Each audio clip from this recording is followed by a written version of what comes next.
Hey everyone, I'm Jacob Jenkins, and today on the channel we are checking out a 2024 Chevy Silverado EV. This is the 3WT trim model coming in with 393 miles of range and 600 pound-feet of torque.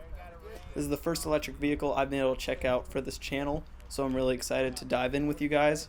Starting with the interior, there are two large touchscreens. They completely redid the interior for this electric model. Although the technology is new and it's more advanced than previous models, the gauge cluster still gives you all the necessary information, such as speed and the miles of range you still have. But other than that, it's overall a pretty nice interior. It's still a truck, so you're going to have pretty basic material, but you still got leather seats, basic buttons for your climate control, heated seats, everything like that. A really large center console, and then of course with your full-size truck, you're going to have a humongous back seat. And taking a closer look into the back seat, of course, this is a full-size pickup truck, so you have lots of room, but you flip up these seats and you can see that you pretty much have the room to store any tools you want. There's tons and tons of room back here. And as we move towards the bed of this EV truck, something that really surprised me is that the WT trim models actually don't come with the midgate feature, which was really surprising to me because that was a huge selling point for this truck. A lot of people really loved the midgate that came with the Chevy Avalanche from the earlier 2000s, but with this truck, unfortunately, the WT trim models just don't get that midgate. But luckily, all trims still get the massive Frunk, which is basically the size of your normal sedan's trunk. Oh, she going up. You flip it up, and you can see that there's tons and tons of room.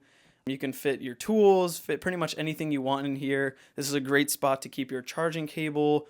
There are some available outlets for plugging in tools, even, charging your home if you really need to. That's another feature that this truck has. And there's a couple ambient lights back here. Overall, it just really adds to the capability of this truck.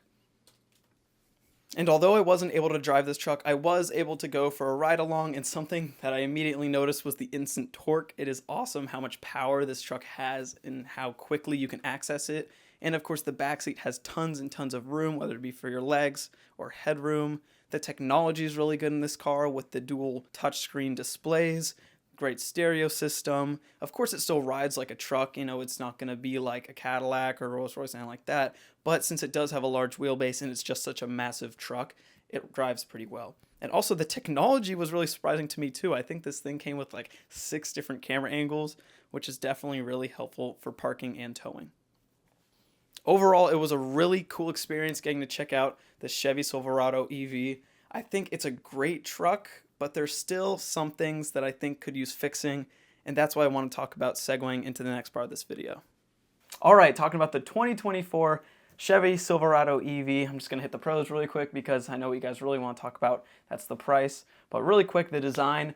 I think Chevy did a really good job with the design. I think compared to its competitors, such as the Ford Lightning, or you got the Rivian R1T, I think it does a good job of balancing a futuristic electric design, but also keeping things pretty familiar. I can't stand when automakers try and make things super futuristic because what people really want is familiarity. As far as capability goes, 393 miles of range, 12,500 pounds of max towing, max payload, 1,700 pounds, and a charging rate that peaks at 350 kilowatts.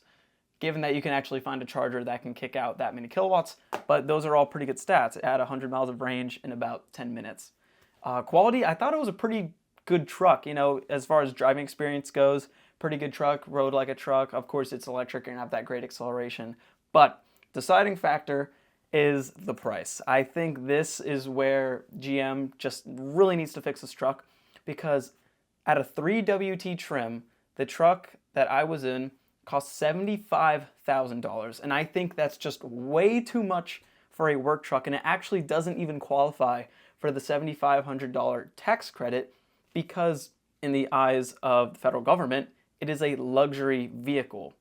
So when you would be paying $68,000, you're now paying $75,000 for it. It's a good truck, but $75,000 is just way out of the price range for a lot of people. I'm sure my dad would like to get, an electric Silverado, but $75,000 for him and lots of other people, that's just out of his pay range. For a work truck, that's just way too much money. I think it's a great truck overall, but I think fixing the price, maybe getting it down to around $50,000, $60,000. I think that's what they need to do. I think that's going to be able to kick out a lot more sales. I think it's going to allow the general public to actually have access to this truck. And I understand it's their first full-size electric truck and they want to kick up the price because, you know, the early buyers are probably going to hop on it. But still, I think the high price really keeps it out of range for a lot of people. And those are my thoughts.